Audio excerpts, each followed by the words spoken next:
চালু হয়ে গেছে তো লাইভ? লাইভ চালু। জয়গুরু। জয়গুরু, নমস্কার। আজ আমরা আমাদের একটু দেরি হলো আসতে, আমাদের 8টায় আসার কথা ছিল। যাই হোক, কোনো কারণে আমাদের আসতে একটু দেরি হলো, কিন্তু সবাই আছে কিনা, কেউ আমাদের সঙ্গে আছে কিনা এটা জানতে পারলে আরে ভালো হতো। যাই হোক, আজকে একটা বিশেষ দিন, যে দিনের জন্য আমরা অনেকেই অপেক্ষা করি।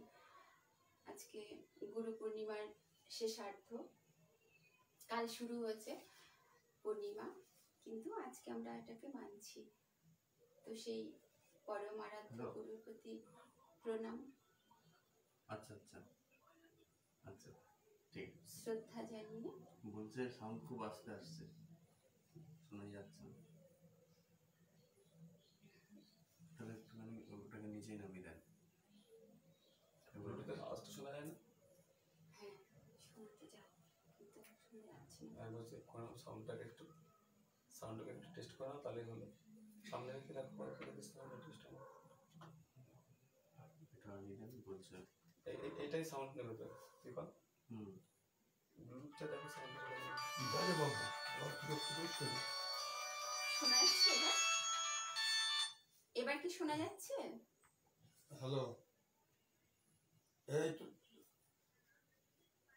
আচ্ছা, তবলাটা তুলে দিও। ঠিক আসছে না, সৌরভ ঠিকাদার। শেষ হলে আসবো। ঠিক আসছে। শোনা যাচ্ছে না? ওখানে কি কমানো আছে নাকি? দেখো কমে গেছে নাকি ওখানে? ক্যামেরাটা নামিয়ে নাও, ওইটা কাছে কাছে নিয়ে আসতে হবে ক্যামেরাটা। নিয়ে তো কাছে কাছে নিয়ে আসতে হবে ক্যামেরাটা। ফুলগাছি নিয়ে যাচ্ছেন না হলে অফ করে দাও, আবার প্রথম থেকে শুরু হোক। হ্যাঁ, ফুলগাছিটা গেলে আছে না, ফুলগাছি একদম খুব রেকর্ডিং করছিল। এখানেই বসাতে হবে, সাউন্ড ঠিক আছে না, ওটা এটার সঙ্গে সম্পর্ক তো, ওটা নিচের স্ট্যান্ডটাকে ধরো। হ্যাঁ, ওই স্ট্যান্ডটাকে ধরো, ওখানে হ্যান্ডেলটাকে ধরে তোলো। এটা হ্যাঁ,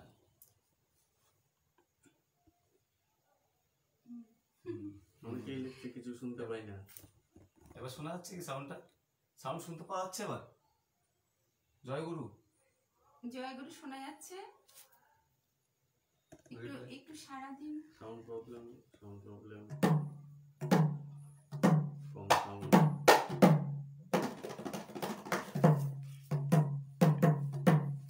শোনা যাচ্ছে না?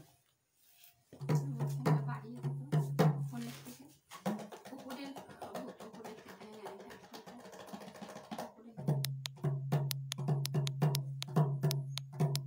শোনা যাচ্ছে? এবার আসছে? হ্যাঁ, শোনা যাচ্ছে। কথা শোনা যাচ্ছে? নমস্কার, হ্যালো, জয়গুরু। জয়গুরু, জয়গুরু। শোনা যাচ্ছে। জয়গুরু। বেশ, কিছু সমস্যার জন্য দেরি। অনেক কিছু সমস্যার জন্য একটু দেরি হলো, ক্ষমা চেয়ে নিচ্ছি সবার কাছে। ইন্ডিয়ান মঙ্কস বা ভারতের সাধক সাধিকা পেজের হয়ে আজকে আপনাদের সামনে আমাদের আসা, কিছু সময় কাটানোর জন্য সবার সাথে একসাথে। আমি চেষ্টা করব গুরুর প্রতি শ্রদ্ধা দিয়ে, আপনারা যারা এই পেজে আছেন, সাধু গুরু বৈষ্ণব মানবিক মানুষ, সমস্ত কাছের হৃদয়ের কাছের মানুষ যারা আছেন, প্রত্যেকের প্রতি আজকের এই শুভ দিনের শ্রদ্ধা জ্ঞাপন করছি। শ্রদ্ধা জ্ঞাপন করে আমি চেষ্টা করছি আমার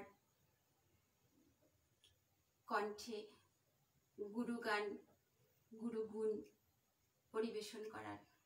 জানি ভুল হবেই, ভুল হয়, আমরা তো সাধারণ, খুব জীবমাত্র। তো গুরুর কাছে আমি ক্ষমা চেয়ে নিচ্ছি তার জন্য। আমরা বরং গুরু বন্দনা দিয়ে, গুরু প্রণাম দিয়ে শুরু করি আজকের অনুষ্ঠান। জয় গুরু, জয় গুরু।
আসলে এই যে আমরা গুরু বন্দনা গাইলাম, গুরু বন্দনা গুণগান করলাম, তো এর ভিতরে অনেক কথা আছে যেগুলো আমরা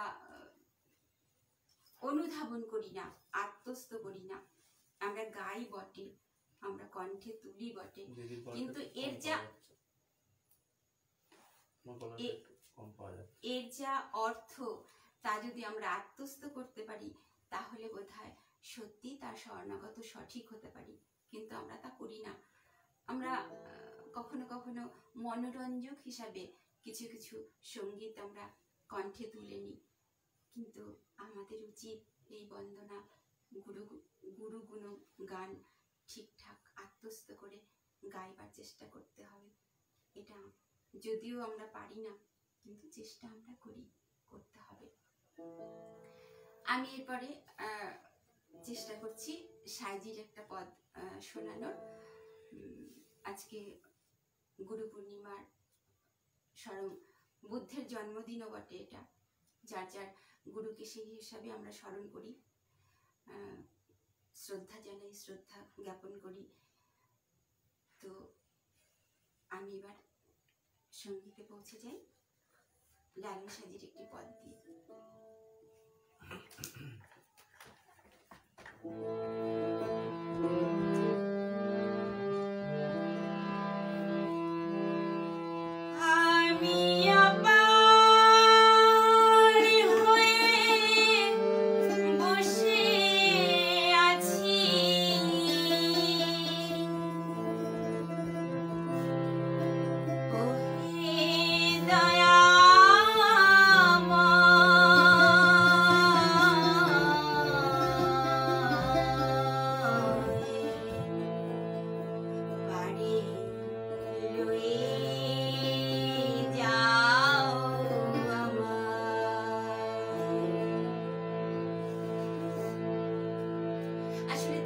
আমাদের তরি না ভিড়ান তরান না হলেন আমরা কিন্তু সেই আমাদের শুদ্ধ চিত্ত নিয়ে পৌঁছাতে পারবো না।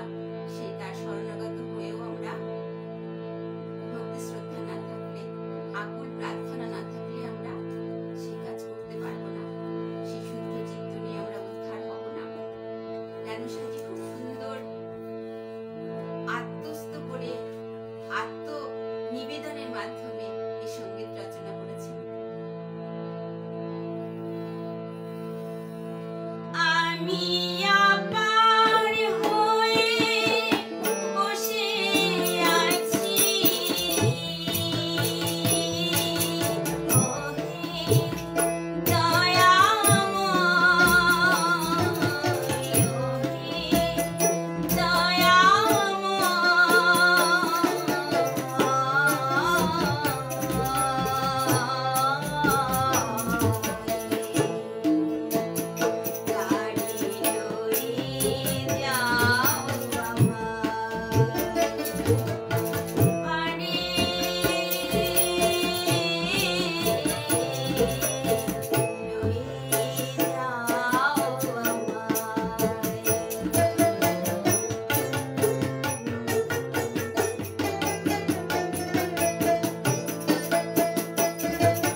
আসলে সাউন্ডের জন্য আমাদের তো ফ্যানটা অফ করতে হচ্ছে, আমরা সবাই ঘেমে একদম একদম ঘেমে অস্থির হয়ে যাচ্ছি। যাই হোক,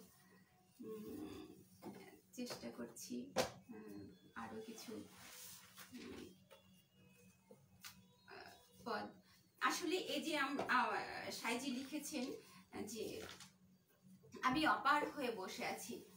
আসলে আমরা যারা সত্যি বুঝতে পারি না পার কি অপার কি, তাদের মধ্যে থেকেও আমরা শুধু দোষারোপ করি ঈশ্বরের কাছে, গুরুকে শুধু দোষারোপ করি যে আমার কেন হলো, তুমি কেন দেখছো না। আসলে সেই রকম চাওয়া, সেই রকম ভাবে বলা, সেই আত্মস্থ হয়ে সেই আত্মভাবে বলা, সেটা তো আমরা ঠিক মতো বলতে পারি না। পদকর্তারা সে কথা বলে গেছেন, মহাজন গুরুজনেরা সে কথা তাদের লেখনীর মাধ্যমে বারবার সে কথা বলে গেছেন। কত সুন্দর কথা, যে অগতির গতি তিনি যদি আমাদের পারে না নেন, আমরা তাহলে সেই পথ খুঁজে পাবো না। অদ্ভুত তাদের উপলব্ধি, তারা তাদের লেখনীর মাধ্যমে আমাদের উপহার দিয়ে গেছেন, হাতে তুলে দিয়ে গেছেন সেই পথ। তবু আমরা সেই পথে অগ্রসর হতে পারি না, যেতে চাই না, কষ্ট হয়, মনে হয়। যাই হোক, এরপরে সাজির আরেকটি পদ করি, চেষ্টা করি গাইবার। আসলে আমার কাছে, আমি তো গান গাইতে পারি না, গান আমার কাছে কথা বলা। মহাজনেরা যে কথাগুলো বলে গেছেন, তাদের লিপিবদ্ধ করে গেছেন, বা পরবর্তী জেনারেশন বা তাদের শিষ্যরা, ভক্তরা, আমরা যারা পাই সেই লেখনী, তাদের সেই মহামূল্যবান বাণী। তো যখন আমি গান গাইতে চাই, তখন আমার সুর হয়তো নড়ে যায়, নড়েই, এটা একদম স্বাভাবিক সুরে। তখন আমি কথার মধ্যে ডুবে যাই। আসলে কথাগুলোই আমি আসলে তাদের হয়ে, তাদের মধ্যে থেকে নিজেকে বলার চেষ্টা করি। তো সেই জন্য আমার সঙ্গীত আরো বেশি ভালো লাগে, এই কথার জন্য, এই বাণীর জন্য। কত সুন্দর পদ তারা বলে গেছেন।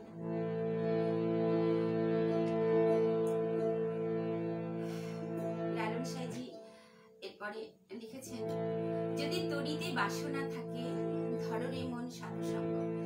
তো আমরা কিভাবে পার করবো, এই পারে যাবো কি করে, তা আমাদের গুরুই বলে দেবেন সেই পথের কথা, সেই পথের সন্ধান। কিন্তু কি হবে, আমরা আমাদের সাধু সঙ্গ করতে হবে।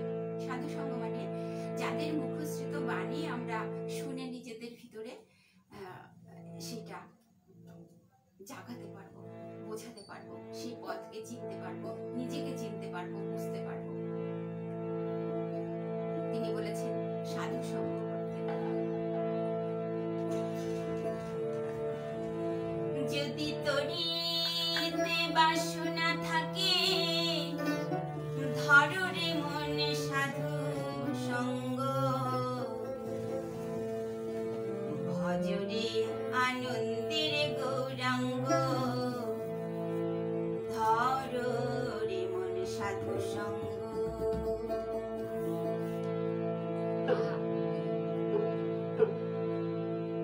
এই কথাটাতে, এই বাণীটাতে, লাইন দুটোকে আমার মনে হচ্ছে তিনি লিখেছেন, ভজরে আনন্দের গৌরাঙ্গ, ধররে মন সাধু সঙ্গ।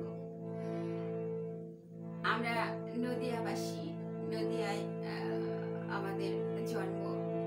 তো সাইজিও নদিয়ায় সাধনা করতে চেয়েছিলেন, তার মনে 3টি বাসনা ছিল, তিনি নদিয়াতেও সাধনা করবেন, এরকম একটা বাসনা ছিল। তিনি বারবার বলেছেন গৌরাঙ্গের চরণ দর্শন পাওয়ার সাধনা করতে। যদি তরিতে বাসনা থাকে ধররে মন সাধু সঙ্গ, তরিতে বাসনা থাকে ধররে মন সাধু সঙ্গ, ভজরে আনন্দের গৌরাঙ্গ, ধররে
কলামে লিখেছেন, যদি তরিতে বাসনা থাকে ধররে মন সাধু সঙ্গ, ভজরে আনন্দের গৌরাঙ্গ, ধররে মন সাধুর সঙ্গ। একজন বলছে আমার শোনা যাচ্ছে না।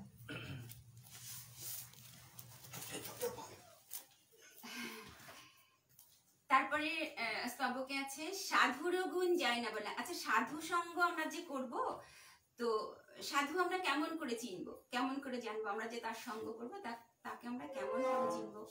অ্যালন সাজি আমাদের বলেছেন, সাধুর যা গুণ তা আমরা কেউ বলতে পারবো না, প্রকাশ করতে পারবো না, এক অদ্ভুত অনুভবের দ্বারা তাকে জানতে হবে। তার কেমন হবে? শুদ্ধ চিত্ত, অন্তর খোলা। তিনি সবসময় সমস্ত কিছুতে ঈশ্বরের অনুভব করবেন, সেটা হচ্ছে শুদ্ধ চিত্ত, যার ভিতরে ষড়রিপু, আমরা জানি আমাদের দেহের যে রিপু, যার দ্বারা আমরা পরিচালিত হই সর্বদা সর্বসময়, সেই ষড়রিপু তার দাস হয়ে থাকেন। সেই সাধু যিনি, যাকে বলেছেন লালন সাঁজি, তার কাছে সেই ষড়রিপু দাস হয়ে থাকেন। তাই জন্য তার চিত্ত সবসময়, মন সবসময় শুদ্ধ, আত্মা সবসময় শুদ্ধ এবং অন্তর খোলা। তিনি ভীষণ উদার, সমস্ত কিছুকেই তিনি তার নিজের মনে করেন, কিন্তু তাতে আবদ্ধ নন, তিনি আবদ্ধহীন নিজের। তারপরে লাইনে কি আছে? সাধুর দর্শনে যায় মনের ময়লা। তাকে দেখলে, তার দর্শন হলে আমাদের ভিতরে যত কলুষ, যত কুভাবনা, সেই ভাবনাগুলো সব সরে যায়, আমরা ভুলে যাই সেই আমাদের চা পাওয়া জিনিসগুলোকে, আমরা তখন ভুলতে বসি। সেই রকম সঙ্গ আমাদের তিনি করতে বলেছেন। যদি আমরা সেই সঙ্গ করতে পারি, তবে আমাদেরও চিত্ত শুদ্ধ হয় কেমন করে, সেই পথ আমরা জানতে পারবো। তারপরে কথা আছে, সাধুজনার প্রেম হিল্লালে কত মানিক মুক্তা ফলে। এখানে একটা অদ্ভুত শব্দ আছে, প্রেম হিল্লালে। সাধুজনার প্রেম হিল্লাল মানে তার স্নেহ, তার আশীর্বাদ। এটাকে বলা হয়েছে প্রেম হিল্লল, তার ভালোবাসা। তিনি আমাদের সস্নেহে ভালোবাসবেন। সেই ভালোবাসাটাতে আমাদের ভিতরে যে মানুষ আপনজন, আমাদের প্রত্যেকের ভিতরে যিনি রয়েছেন, যিনি ঘুমন্ত অবস্থায় রয়েছেন, তিনি জাগ্রত হবেন এবং আমরা গুণের আধার তৈরি হব। মণিমুক্ত মানে কত মানিক মুক্ত ফলে মানে প্রতিটি আত্মা, প্রতিটি মানুষ, প্রতিটি জীব সেই মণিমুক্তার মতো মূল্যবান হৃদয় তার তৈরি হবে। সে সাধুর প্রেম হলে, তার স্নেহে, তার আশীর্বাদে, তার বাণী যদি আমরা আত্মস্থ করতে পারি, তার পথপ্রদর্শক যদি আমরা হতে পারি, তাকে অনুসরণ যদি করতে পারি, শরণাগত যদি হতে পারি, তাহলে আমাদের ভিতরে সেই হৃদয়ে আমাদের মন, আমাদের আত্মা মণিমুক্তর মতো মূল্যবান তৈরি হবে। অর্থাৎ আমরাও সেই মতাদর্শে তৈরি হব। সাধু যারে দয়া করে, কিন্তু সাধুর দয়া ছাড়া কিন্তু আমাদের এটা সম্ভব না। তিনি যদি বোঝেন আমরা সেই পাত্র, আমরা সেই যোগ্য, তবেই কিন্তু আমরা সেই মণিমুক্ত হতে পারবো। নহলে কিন্তু আমরা জীব মাত্র, তাই না? প্রেমময় দেয় প্রেমঙ্গ। আমাদের শরীরও, আমাদের যে বাকলের মধ্যে আমাদের সেই মন রয়েছে, আমাদের হৃদয় রয়েছে, আমাদের চেতনা রয়েছে, আমাদের পরম গুরু বসে আছেন, সেই অঙ্গ আমাদের প্রেমময় হবে। আমাদের দেখলেই মনে হবে প্রত্যেকটা জীবের প্রতি আমরা সহানুভূতিশীল, স্নেহ পরবশ, এরকম মনে হবে। তারপরে শব্দটা তিনি দিয়েছেন, এক রসে হয় প্রতিবাদী, একই রসে ফুটছে নদী, একই রসে নৃত্য করে নিত্য রসের গৌরাঙ্গ। রস শব্দটা আসলে এখানে এটাই বলা হয়েছে, তিনি বলেছেন লালন সাহেব, এই রস হচ্ছে যে প্রেরণা, যে শক্তি, যে মানসিক বলের কারণে আমরা বিভিন্ন কর্মশীল হই, সেই শক্তিকে উনি রসান্বিত, রস বলেছেন। অর্থাৎ তার মধ্যে যদি, সেই শক্তির মধ্যে যদি ভালো লাগা, প্রেম না থাকে, তাহলে কিন্তু সেই শক্তি আমাদের ক্রোধান্বিত করে তুলবে। অর্থাৎ যে শক্তির মধ্যে এই প্রেম, ভালোবাসা এটা রয়েছে, শ্রদ্ধা, ভক্তি রয়েছে, সেই রসের কথা তিনি বলেছেন। সেই রসের কারণেই আমরা অন্যায়ের প্রতিবাদী হয়ে উঠি। আবার সেই রসের কারণেই কখনো কখনো আমরা প্রতিবাদ করতে ভুলে যাই, নিজের ভিতরে নিজে দগ্ধ হই, নিজের অনুশোচনা করি আমার ভুলের জন্য, আমার অন্যায়ের জন্য, পাপ বোধের জন্য। আবার সেই রসের কারণেই ঈশ্বর যখন ভগবান রূপে অবতীর্ণ হন, তিনি কি করেন?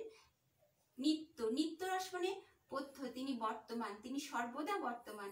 সেই নিত্য গৌরাঙ্গ আমাদের নৃত্য করেন। কিসে? আমাদের গৌরাঙ্গ তিনি সমব্যথী, তিনি সর্বজীবের একই রূপ, একই চেতনা, একই মূল্য, একই মূল্যবোধ, একই গুরুত্ব তিনি বুঝিয়েছেন, আলাদা কিছু নয়। তিনি বলেছেন একেশ্বরবাদ আমাদের মানুষের মধ্যেই তিনি আছেন, তিনি বিরাজিত। তিনি সাম্যবাদের পথপ্রদর্শক, তিনি সে কথা বলে গেছেন। নৃত্য করতে করতে সব একাকার করে দিয়েছেন। ঠিক সেই রসের কারণে, সেই শ্রদ্ধা, ভক্তি, সেই মানুষের প্রতি সেই ভালোবাসার প্রতি, সেই কারণে তিনি নৃত্য করেছেন, সেই একই কারণে। তো আমাদেরও সেই রকম হতে হবে, মানুষ বলে জন্ম নিয়েও আমাদের সেই রকম হতে হবে।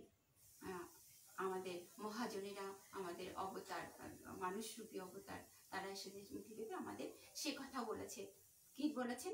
জীব হয়ে থাকলে আমাদের হবে না, আমাদের উত্তীর্ণ হতে হবে, জীব আত্মার থেকে আমাদের উত্তীর্ণ হয়ে মানুষ হতে হবে। তারপরে স্তবে কি আছে? সাধুর সঙ্গ গুণে রং ধরিবে, পূর্ব স্বভাব দূরে যাবে। রং মানে কি? এই রং মানে আবির নয়, এই রং মানে বিলাসিতা নয়, এই রং মানে হচ্ছে আনন্দিত। এই রং হচ্ছে আনন্দিত রং, আনন্দের রং। তিনি বলেছেন সাধুর সঙ্গগুণে, সেই রূপ সাধুর সঙ্গগুণে আমাদের কি হবে, রং ধরবে, মানে আমরা আনন্দিত থাকবো সব সময়। এবং আমাদের যে পূর্বের কুস্বভাব, যে আমরা জানতাম না জীবাত্মা হয়ে রয়েছি, আমাদের জীবাত্মার থেকে উত্তীর্ণ হতে হলে কি হতে হবে, সেটা আমরা যখন জানতাম না, সেই স্বভাবে আমাদের পরিবর্তন হবে, সেটা আমাদের দূরে চলে যাবে। এবং লালন সাঁজি তারপরে বলেছেন প্রাণ গোবিন্দর আমরা দর্শন পাবো। এখানে কি অদ্ভুত কথা, প্রাণ গোবিন্দ, অর্থাৎ আমাদের ভিতরে যিনি আরাধ্যা, আমাদের ভিতরে যিনি ঘুমন্ত অবস্থায় আছেন, তিনি আনন্দিত হয়ে জাগ্রত হবেন। আমরা জীবাত্মার থেকে পরমাত্মার কাছে অনুভব করতে পারবো, তার কাছে যাওয়ার পথ আমরা খুঁজে পাবো। তাহলে কি করতে হবে, আমাদের সৎ সঙ্গ করতে হবে। সাধু সঙ্গ এবং সৎসঙ্গের দ্বারা আমাদের সেই পথে পৌঁছাতে হবে, আমরা উত্তীর্ণ হব। তিনি গুরু ছাড়া তো হবে না, গুরু যদি আমাদের নিয়ে চলেন। গুরু কি? গুরু হচ্ছেন ঈশ্বরের দূত, ঈশ্বরের দর্শন লাভ, ঈশ্বরের শক্তির মহিমা, মানুষ থেকে মানুষ হওয়ার পথ যিনি বলে দিতে পারেন, যিনি সেই পথের যাওয়ার মানুষ, সেই পথের তিনি সন্ধান জানেন, তিনি হচ্ছেন গুরু। আমাদের অন্ধকারময় জীবন থেকে যিনি আমাদের আলোতে নিয়ে যান, অর্থাৎ জ্ঞান আলোকে, চেতনার আলোতে যিনি নিয়ে যান, তিনি গুরু। তো গুরুর কৃপা ছাড়া আমাদের এটা সম্ভব না। তার আগে আমাদের সাধু সঙ্গ করতে হবে। আর বেশি কথা বলবো না, এবার আমরা গানে চলে যাই। ক্ষমা করবেন ভুল ত্রুটি, আমার যেটা মনে হলো আমি সেইভাবে চেষ্টা করলাম বলার।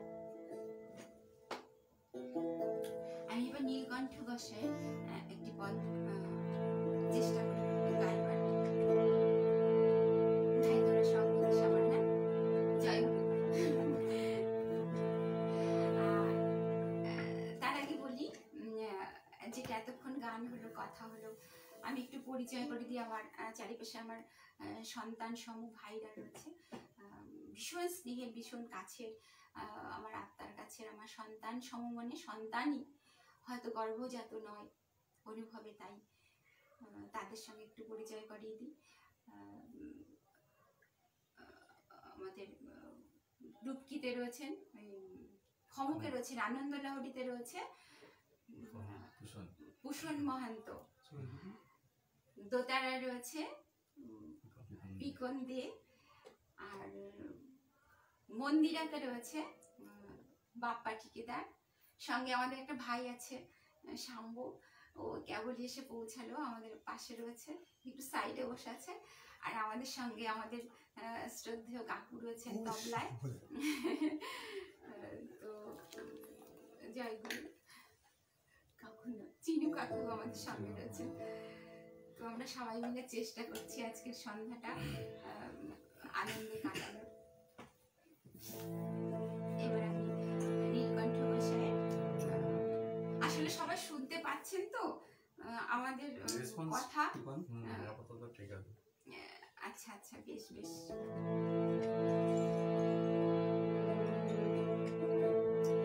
আমরা মানুষ তো, পৃথিবীর যা কিছু অনুভব সব মানুষ করতে পারে, এবং করতে পারে শুধু না, সেটা প্রকাশ করতে পারে।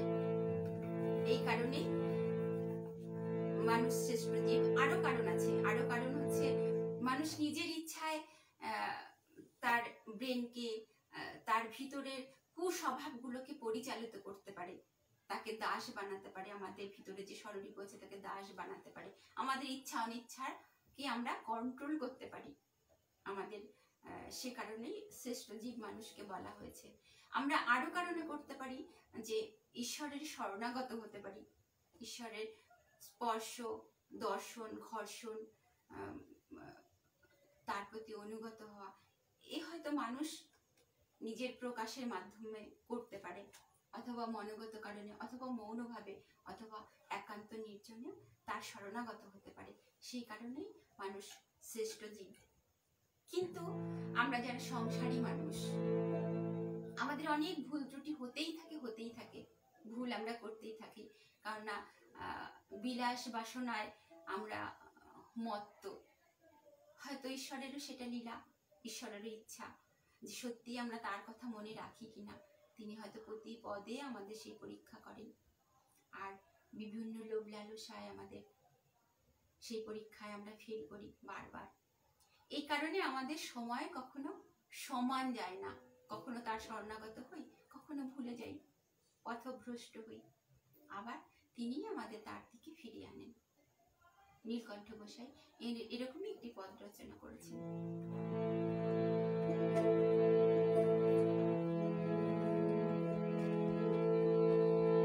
কখনো সুখ কখনো দুঃখ আছে বিধি বিধানে,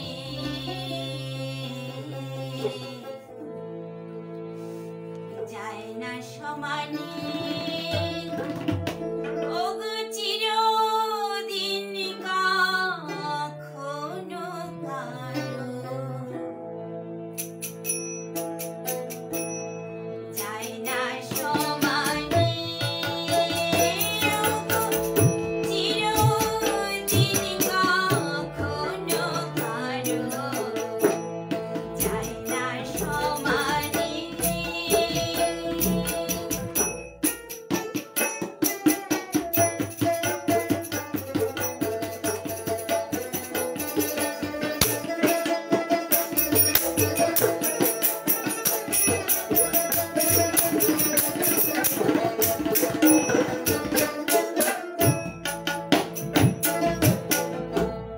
কেউ করে ভাই জমিদারি, কেউ করে তার দাঁড়ের দাঁড়ে চক্র তাহারি,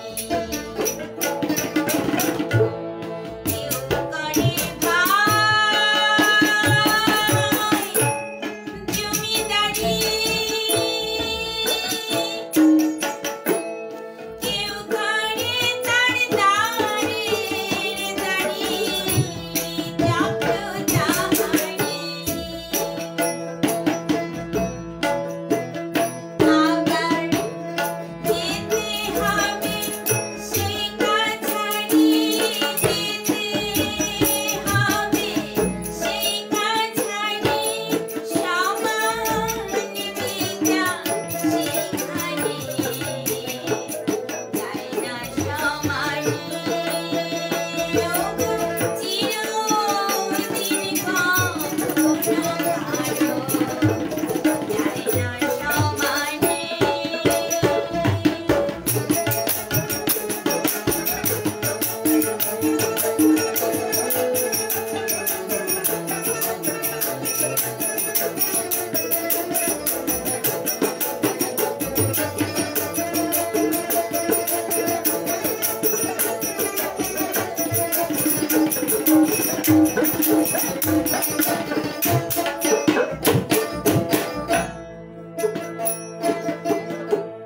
যে করে ভাই পরের মন্দ, তার মন্দ করেন গোবিন্দ।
পদকর্তা আমাদের চেতনার জন্য।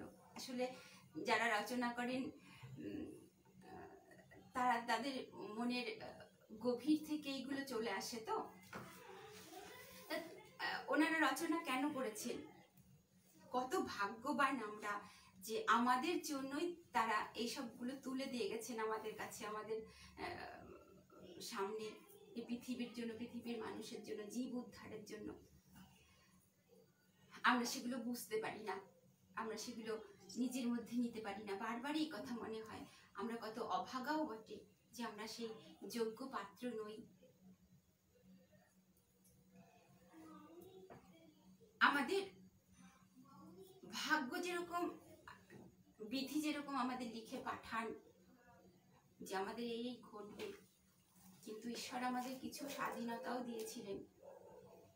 যাই ঘটুক না কেন সেই বিধি অনুযায়ী তোমাকে চলতে হবে ঠিকই, তুমি তার দাস ঠিকই, কিন্তু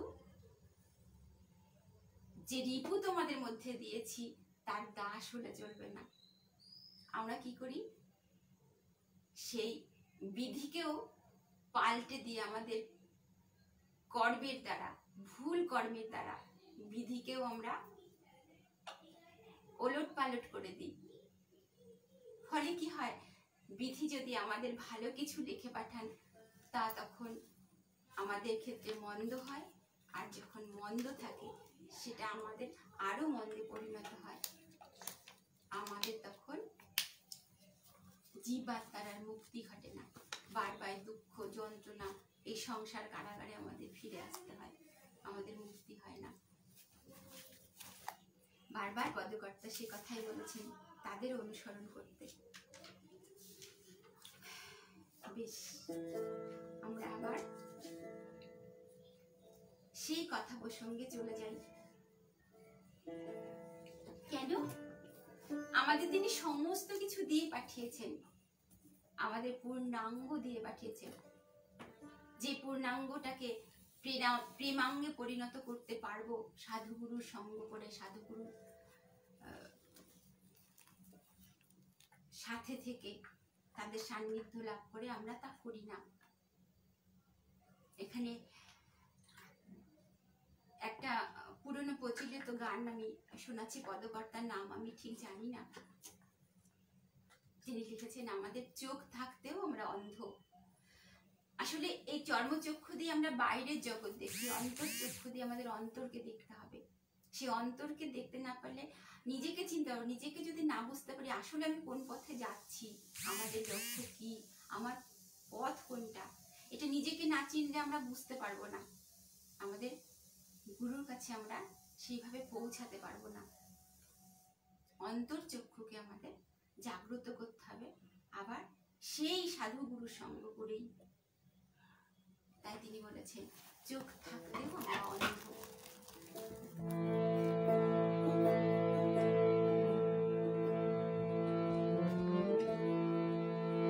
ও তোর চোখ থেকে তুই অন্ধ কেন,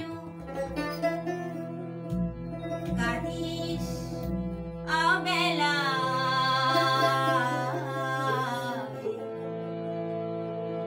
হাজার পাখি বাঁধন কেটে যায়।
আমাদের জীবন অবসান ঘটবেই, অর্থাৎ জন্ম যদি হয় জীবের মৃত্যু হবেই।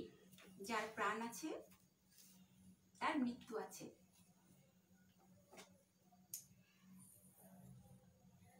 তো মহাজন একথাও বলেছেন যে এই জীবৎ কাল অবধি জন্ম এবং মৃত্যুর মাঝামাঝি যে সময়টা, সেই সময়টা আমাদের মন চক্ষু অর্থাৎ আমাদের চেতনাকে আরো জাগ্রত করতে হবে, আরো উন্মেষ করতে হবে এবং নিজেকে আরো গুণান্বিত করতে হবে। গুণান্বিত কি, তাও আমাদের শাস্ত্রে লেখা রয়েছে যে প্রতীক হিসাবে স্বয়ং শিবকে দেখানো হয়েছে, যিনি 64 কলা অর্থাৎ 64 গুণের অধিকারী। তিনি আদিগুরু, অবশ্যই সমস্ত দেবতার গুরু হচ্ছেন স্বয়ং শিব শম্ভু। তো তিনি 64 কলার অধিকারী, অর্থাৎ আমাদের সামনে যখন দর্পণ নেই তখন আমরা কিভাবে জানবো, তার জন্য শাস্ত্রে কিছু পথ লেখা রয়েছে, জানানো হয়েছে। সেই পথ হচ্ছে স্বয়ং শম্ভু অর্থাৎ শিব।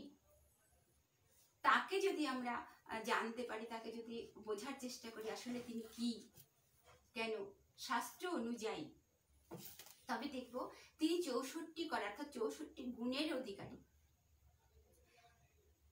অদ্ভুত আরেকটা বিষয়, সেই শিবের রূপ আমরা কিভাবে দেখতে পাই? মানুষের রূপ, অর্থাৎ আমাদেরই দর্পণ তিনি। তোমাকে কেমন গুণান্বিত হবে? তোমার সামনে একটা মূর্তি হিসাবে আয়না তোমার সামনে দাঁড় করানো আছে, তার গুণান্বিত যত গুণ রয়েছে সেই গুণগুলোকে তোমাকে অধিকার করতে হবে। তুমি যদি শ্রেষ্ঠ জীব হও, তুমি যদি মানুষ হও, তবে তিনি তার সমতুল্য, সেই শক্তিমানের সমতুল্য হবে। যিনি হতে পারেন তিনি অবতার, যিনি হতে পারেন তিনি আমাদের পরম গুরু, তিনি সেই পরমাত্মার সঙ্গে লীন হতে পারেন। আমাদের বারবারই পদকর্তা বলেছেন যে কোনো কিছু যতটুকুনি সম্ভব এই জীবনে, এই সময়টুকুর মধ্যে আমাদের সেই গুণান্বিত যতটুকুনি সম্ভব, 64 কলায় বা 64 গুণের অধিকার নাও হতে পারে, তবু আমাদের চেষ্টা করে যেতে হবে। এবং দয়াময় যে আমাদের দয়া করে কৃপা করে পৃথিবী এত সুন্দর পৃথিবীতে পাঠিয়েছেন, পৃথিবীকে রক্ষা করার জন্য, জীবকুল রক্ষা করার জন্য, তার কি চিহ্ন তুমি রেখে যাবে? তুমি গুণান্বিত হলে সেই চিহ্ন তুমি পৃথিবীর বুকে রেখে যেতে পারবে। তিনি বারবার বলেছেন সেটা সম্ভব তোমার ভিতরের গুরুকে জাগৃত করো, সেটা সাধু গুরু সঙ্গ করে, গুরুর কৃপা লাভ করে, তবেই সেটা সম্ভব, না হলে সম্ভব নয়। বারবার বলেছেন কান্নাকাটি করে হতাশ হয়ে কোনো লাভ নেই আমাদের। আমরা মিছিমিছি সেগুলো করি, আমাদের এমনি করতে করতে দিন ফুরিয়ে যাচ্ছে, অর্থাৎ মৃত্যু, চরম সত্যি সেই মৃত্যু আমাদের সামনে চলে আসছে। আমরা কিছু করতে পারছি না, কিন্তু আমাদের করে যেতে হবে, তার জন্যই তিনি পাঠিয়েছেন আমাদের। তো আবার সেই সমস্ত গুরু শরণাগত হয়ে আমি আবার গানে ফিরে যাই।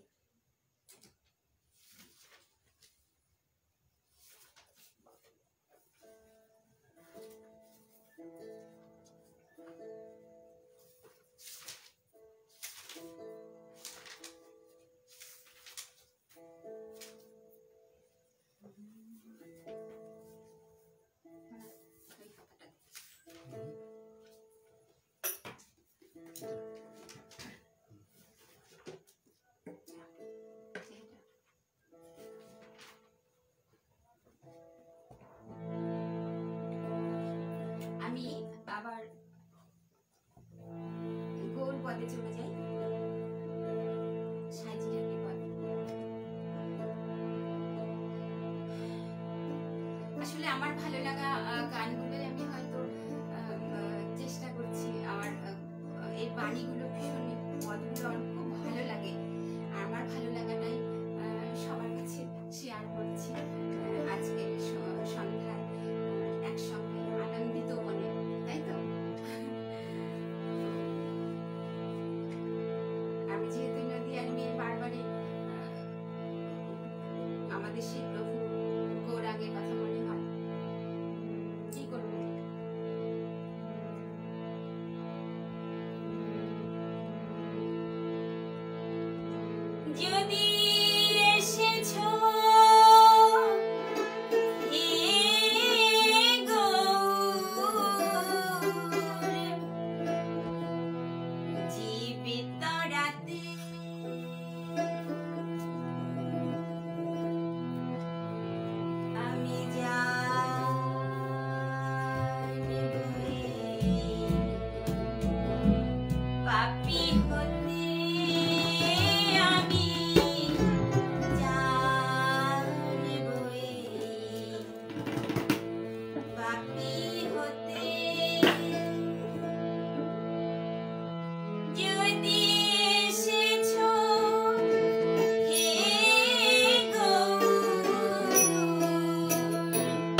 গানটা নিয়ে, এই কলামটা নিয়ে আমার একটু কথা আছে, যে কথাগুলো আমার খুব বলতে ইচ্ছা করছে। যেমন কিছু কথা আছে, অবশ্যই নদিয়া নগরে আমাদের মহাপ্রভু এসেছেন, শেষ অবতার বলা হয় ওনাকে, কলিযুগের অবতার বলা হয় গৌরাঙ্গ মহাপ্রভুকে। তিনি কি করতে এসেছিলেন? প্রেম বিলাতে, অর্থাৎ সাম্যবাদীর যে রেনেসাঁস তা নিয়ে এসেছিলেন আমাদের প্রভু।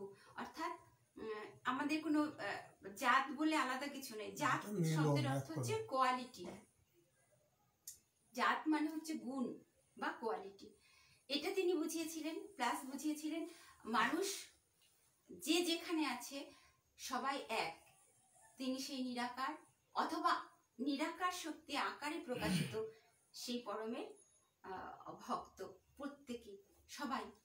তিনি সেটা সবার ভিতরে শুধু নামের মাধ্যমে বুঝিয়ে দিয়ে গেছেন, জানিয়ে দিয়ে গেছেন, আমাদের চেতনায় এনে দিয়ে গেছেন। তো তিনি যেটা করেছেনই ভালোবাসার মাধ্যমে, প্রেমের মাধ্যমে তিনি করেছেন। আমরা নরাধম, কত সুন্দর কথা, আমি নরাধম না জানি মরম। সেই জন্য বোধহয় আমার মতো পাপীকে উদ্ধার করতে পারোনি, তুমি উদ্ধার করনি। কিন্তু এই পাপীকে যদি তুমি উদ্ধার করো, তবে তুমি প্রভু, তবে তুমি ঈশ্বর, তবে তুমি অবতার, তবে তুমি সেই শক্তিমান, সেটা মানব। লালন সাঁইজির এই কথাটা আমার খুব অদ্ভুত লাগে, যে সাঁইজি সেই সময় কত বছর আগের কথা, প্রায় 200 বছরের কাছাকাছি, 150 বছর পরের কথা, আগের কথা। তখন তিনি কত কিছু জানতেন। শুনেছি তিনি পড়াশোনা খুব একটা করেননি, কত কিছু জানতেন, তার ভিতরে কত কিছু জিনিসের উদয় হতো, আমরা এই পথ থেকে জানতে পারি। যেমন নদিয়া নগরে ছিল যতজন, সবারই বিলালে প্রেম রত্নধন, আমি নরাধম না জানি মরম, চাহিলে না গরু গৌর আমার পানেতে। তারপরে লিখেছেন, তোমারই সুপ্রেমেরই হাওয়ায় কাঠের পুতুল নলিন হয়। এই নলিন শব্দটা আমার কাছে খুব অদ্ভুত লেগেছে এত গানের মধ্যে। নলিন শব্দটা, নলিন শব্দের অর্থ হচ্ছে পদ্ম বা গন্ধযুক্ত কোনো ফুল অথবা কাঠ। আমরা চন্দন কাঠের সঙ্গে তুলনা করতে পারি শব্দটাকে। কি বলেছে? তোমার এই প্রেমে যেমন চন্দন বনে গেলে আগাছা চন্দনের গন্ধে গুণান্বিত হয়, সেই রূপ ধারণ করে, তেমনি তিনি বলেছেন তোমার প্রেমে কাঠের পুতুল কি হয়? তোমার এই স্নেহে, তোমার আশীর্বাদে, তোমার সান্নিধ্যে কি হয়? কাঠের পুতুল। অর্থাৎ পুতুল এখানে মানুষকেই বলা হয়েছে কাঠের পুতুল। জড়জীব, জড় মানুষকে বলা হয়েছে, যার ভিতরে কোনো জ্ঞান নেই, চেতনা নেই, অন্ধকারে যে নিমজ্জিত আছে, তাকে কাঠের পুতুলের সঙ্গে তুলনা করা হয়েছে। অর্থাৎ সে রিপুর দ্বারা উঠবস করে, সেই কাঠের পুতুলের কথা বলা হচ্ছে। কি হয়? তোমার প্রেমের সুহাওয়ায়, যেমন চন্দন বনে চন্দনের হাওয়াতে কাঠ আগাছা চন্দনে রূপান্তরিত হতো, তোমার তেমনি প্রেমেরই হাওয়াতে কাঠের পুতুল কি হয়? নলিন হয়। সেই গন্ধযুক্ত কাঠের পুতুল বা মানুষে বা ফুলে পরিণত হয়। ভারী অদ্ভুত একটা শব্দ তিনি এখানে ব্যবহার করেছেন। আরেকটা কি বলেছেন? আমি দিনহীন ভজনবিহীন, আমি জানি না কেমন করে তোমাকে পেতে হয়, আমি সাধন ভজন কোনো কিছু জানি না, আমি শুধু তোমাকে দেখেছি, তাই অপার হয়ে বসে আছি কূপেতে। কূপ মানে হচ্ছে কুয়ো, সংকীর্ণ একটা জায়গা, যা বিশ্ব ব্রহ্মাণ্ড ঈশ্বর সম্বন্ধে জ্ঞান সম্বন্ধে যার কোনো জ্ঞান নেই, সে অন্ধকার একটা কূপের মধ্যে বসে আছে। তিনি নিজেকে এত দৈন বা দিন প্রকাশ করেছেন যে সেখানে বসে আছি, সেখান থেকে তুমি আমায় উদ্ধার করো, অপার করো, পার করে দাও। আরেকটা পরের স্তবকে, শেষ স্তবকে তিনি লিখেছেন, খুব সুন্দর লেগেছে বিষয়টা। মালয় পর্বতের উপর যত বৃক্ষ সকলই হয় সার, কেবল যায় জানা বাঁশের সারা হয় না। এই মালয় পর্বত সম্পর্কে আমার খুব সাংঘাতিক একটা বিষয় মনে হলো, যেটা হচ্ছে মালয় হচ্ছে বিন্ধ্য পর্বতমালার একটা মালভূমি অঞ্চল, যেটা আমি জানতে পারলাম। বিন্ধ্য পর্বতমালার একটা মালভূমি অঞ্চলে মালয় বলে একটা জায়গা রয়েছে। সঙ্গীতের সঙ্গে এই জায়গাটার ভারী সম্পর্ক, ভীষণভাবে সম্পর্ক সঙ্গীতের সঙ্গে মালয় পর্বত, সেটা ইতিহাসে আমরা জানতে পারি। ইতিহাস ঘেটে আমরা জানতে পারি। অথচ লালন সাঁইজি সেই 150 বছর আগে যিনি পড়াশোনা জানতেন বলে কথিত আছে, আমরা শুনেছি, আমরা সেই সময় মানুষ নই, আমরা বিভিন্ন মানুষের কাছ থেকে জেনেছি যে তিনি পড়াশোনা জানতেন না, অথচ তিনি জানতেন সেই মালয় পর্বতের কথা, যেখানে যে জায়গাটা সঙ্গীতের সঙ্গে ওতপ্রোতভাবে জড়িত। সেখানকার রাজা ছিলেন, রাজার নাম হচ্ছে, জায়গাটার নাম হচ্ছে মালভূমি এলাকা আর কি, মালয় পর্বত। বাজ বাহাদুর নামে একজন রাজা ছিলেন, যার স্ত্রী ছিলেন, ওয়াইফ ছিলেন বা সঙ্গিনী ছিলেন, তিনি তার নাম ছিলেন রূপমতী। রূপমতী ছিলেন হিন্দু ঘরের, হিন্দু কন্যা আর কি, হিন্দু ঘরের কন্যা। তিনি প্রতিদিন নর্মদা স্নান করতে আসতেন এবং গান করতেন। তিনি সঙ্গীতজ্ঞ ছিলেন, ভীষণ গান ভালোবাসতেন। এবং এই বাজ মহারাজ ছিলেন নাকি, যিনি আর কি বাজ বাহাদুর নামে পরিচিত, তিনি সে সঙ্গীতের ভীষণ অনুরাগী ছিলেন। মানে সারাক্ষণ মানে রাজকর্ম যা ছিল আর কি, রাজার যে কাজ ছিল, যে রাজ্যের যে ইয়ে ছিল, তার থেকেও বেশি পছন্দ করতেন তিনি গান। সারাদিন যদি তাকে গান শোনানো হতো, তিনি সারাদিন গান শুনতে চাইতেন। এরকম সঙ্গীত প্রিয় মানুষ ছিলেন তিনি। এবং সেই পর্বতের রানী ছিলেন যিনি সঙ্গীতজ্ঞ। তাদের মহল এখনো আছে, আমরা যদি সেখানে পৌঁছাই তো দেখতে পাবো। তিনি প্রতিদিন সেই নর্মদায় স্নান করতে আসেন। নর্মদা আমাদের একটা পূর্ণ নদী, যেখানটা এখনো অব্দি, যে জায়গাগুলো যাকে ঘিরে এখনো অব্দি মানুষের অনেক কৌতূহল, অনেক আধ্যাত্মিক জগতে মানুষের যারা ইচ্ছুক, যারা ভালোবাসেন এই জগৎটাকে, তাদের খুব পুণ্যভূমিও বটে নর্মদা কিনার বা নর্মদা মায়ের কাছের জায়গাগুলো। তো সেই নদীতে তিনি স্নান করতে আসতেন। তো সেই পর্বতের কথাই সাঁইজি এখানে বলেছেন। সঙ্গীতের জন্য কাছে কত অদ্ভুত এই শব্দটা। মালয় পর্বতের উপর যত বৃক্ষ সকলই সার হয়, অর্থাৎ সেখানে যত বৃক্ষ হয় তার কোনোটা ফাঁপা হয় না, সার বস্তু, অর্থাৎ সলিড, পূর্ণ। এই শব্দটা সার বলতে পূর্ণ বোঝানো হচ্ছে, পূর্ণতা পায়। আর আমরা কি জানি, বাঁশের শুধু সার হয় না, সেখানে থেকেও, সেই পর্বতমালাতে থেকেও সমস্ত গাছ সারে পরিণত হয়, অর্থাৎ সলিড, পূর্ণতা পায়। কিন্তু বাঁশ এমনই একটা বৃক্ষ যার পূর্ণতা আসে না, সে সবসময় ফাঁকাই রয়ে যায়। লালন সাঁইজি আবার নিজেকে দীনতায় পরিণত করেছে, দিনহীন বলেছেন যে আমি সেই বাঁশ স্বরূপ, যা আমার ভিতরে আমি গ্রহণ করতে পারি না, আমি অযোগ্য, আমি পূর্ণ হতে পারি না, আমি বাঁশ স্বরূপ, আমি অর্থাৎ প্রেম শূন্য। তুমি এত প্রেম বেরিয়েছো, আমি সেই নদীয়াতে এসেছি সাধনা করার জন্য, সেই প্রেমের সুহাওয়া আমার গায়ে লাগেনি, তাই আমি কাষ্টের পুতুলি রয়ে গেছি, তুমি আমায় পার করো। ভারী অদ্ভুত এই সঙ্গীতটা, গৌরাগমণী এর মধ্যে পড়ে গানটা, তাই আপনাদের সঙ্গে শেয়ার করলাম আমার ভালো লাগা গানের একটি।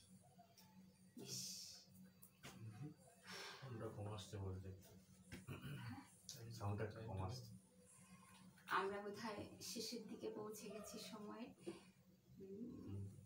আমি বেশি কথা বলবো না, আমি আর দুটি গান করব, অবশ্যই লালনের আরতি, সেটা শেষমেশ মায়ের গান দিয়ে আমরা সবাই একসঙ্গে গিয়ে আমরা অনুষ্ঠানটা শেষ করব। আমি চেষ্টা করি সবাই ভালো থাকবেন, সুস্থ থাকবেন। এখন খুব সাংঘাতিক একটা সময়।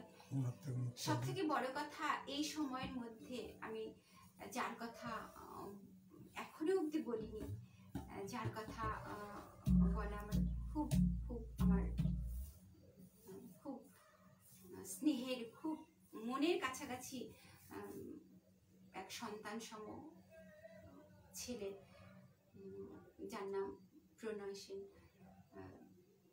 তার অনুরোধে, তার আবদারে, তার ভালোবাসায় আজ এই পেজে আমরা সবাই একসঙ্গে হয়েছি। তো ওই জন্য ওকে আরো ভালোবাসা, আরো স্নেহ দিলাম, আরো আশীর্বাদ করি, ভগবানের কাছে প্রার্থনা করি আশীর্বাদ করুক যে অনেক অনেক দূর এগিয়ে যাক, ওর শুভ ইচ্ছাগুলো নিয়ে, সফলতা নিয়ে অনেক দূর এগিয়ে যাক। সবাই ওকে আশীর্বাদ করবেন, সেই স্নেহ দেবেন, সেই ভালোবাসা দেবেন, ওর ইচ্ছাগুলোকে যেন পূর্ণ করতে পারে।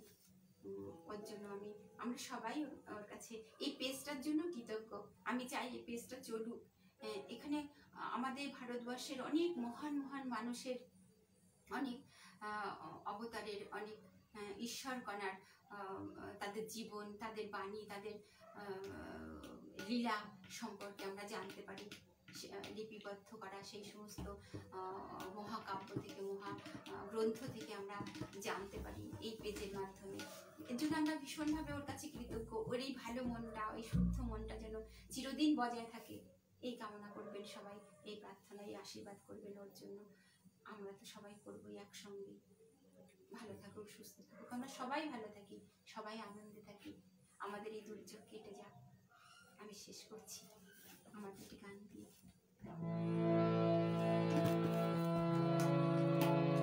বলি মা তোর চরণে ধরে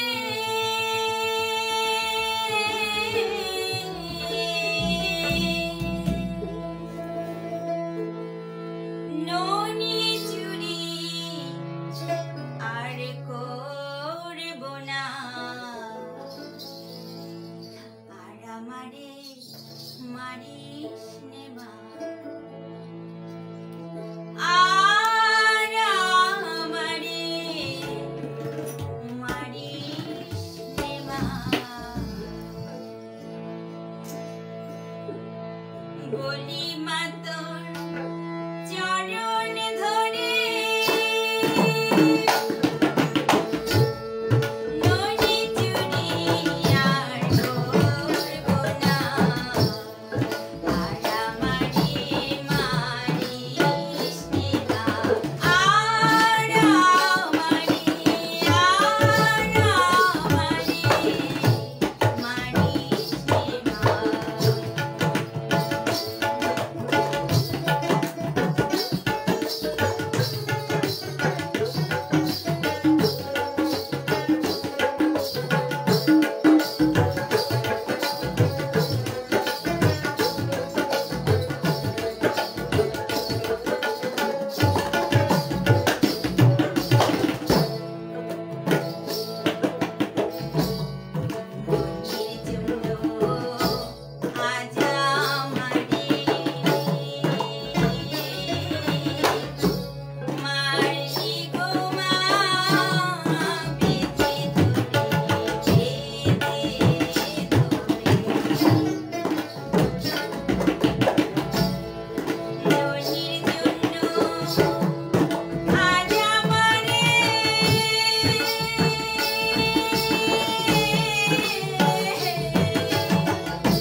আমার অনুষ্ঠান শেষ, এরপরেও আমার ছোট একটা ভাই আমার পাশে আছে। মায়ের গানটা কর। কোন গানটা? তুই খুব ভালো করিস গানটা। কোনটা? ওই যে তোর চরণ দুটি রাখা দেখে। সে গানটা তো আমার মনে নেই তো আমার। দিচ্ছি। তোমার ও দিদির লেখা একটা গান, দিদি বলছে যখন, তাহলে তো অবশ্যই আদেশ। আমার যা হোক হবে, ভালো মন্দ বুঝে রেখে এরকম ভালো হবে। তুমি যেরকম কথা বলছো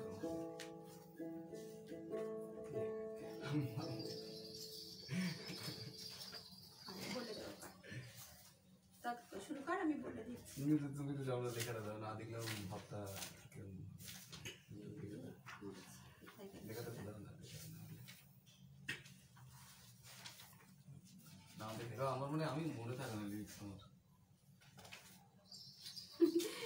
এই তো রে, আমি তো ভাবলাম যে কাছাকাছি আছে বোধহয় গানটা। ও আমি লেখা আমার কাছে ছিল। কর কর নিজের কর। চলে গেছে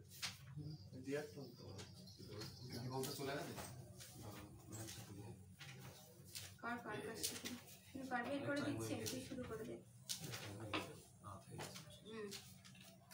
এই তো পেরেছি।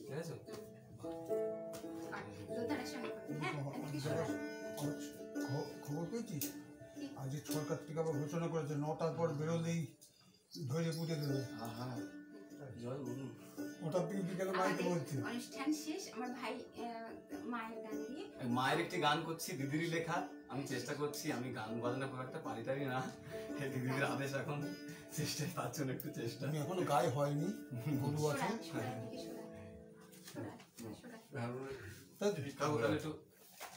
এখন গায়ে হয়নি, গরু আছে।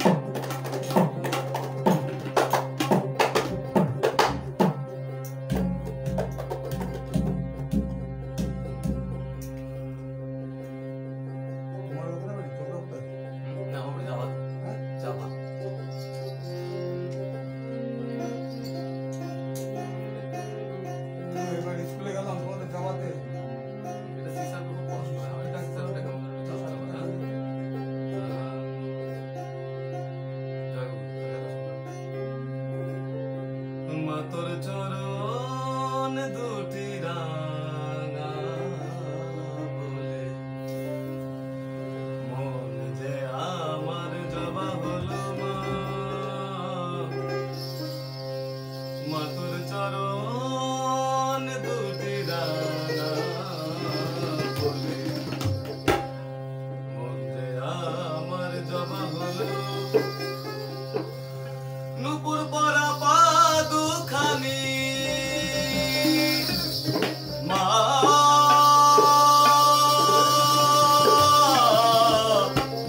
মা মা গো নুপুর পরা পা দুখানি দেখেই চোখে গঙ্গা এলো মন যে আমার জবা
বাবা হলো।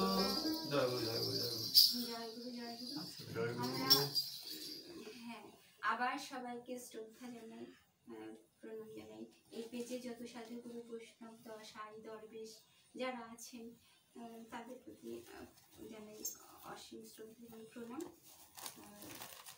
আমরা অনেকক্ষণ সবাইকে জ্বালাতন করলাম গান বাজনার মাধ্যমে, চেষ্টা করলাম আনন্দ দেওয়ার। জানি না কি হয়েছে ঘটনাটা চারিদিক থেকে, কিন্তু যাই হোক সবার প্রতি শ্রদ্ধা কৃতজ্ঞতা জানাই আজকের মতন আমাদের অনুষ্ঠান শেষ করছি। সবাই ভালো জয় থাকবেন, গুরু, সবাই ভালো থাকবেন, জয় গুরু। সবাই খুব সুস্থ থাকবেন। মা তাড়াতাড়ি সবাই মরুক, আমরাই বেঁচে থাকি। আজকে এখনো লাইভ পোস্টটা করে দেন তাই করতে হবে। ও থাকো কেটে দেবে, ও ঠিক করে কাজ করে নেবে, ও বলতে হবে। লাইভ চলছে দেখানো যাবে না। কে বলেছে ঠিক কাটিং করে দেয়? অনুষ্ঠান চলছে ওদিকে টিভি ও ওর শুনুক, শুনবে না লোকে শুনবে না, আচ্ছা, বলি এমনি কেটে দিতে হবে মনে হয়। এমনি কেটে দিতে হবে। এখন বুদ্ধি থাকে না, হ্যাঁ? তাহলে তাই করতে হবে।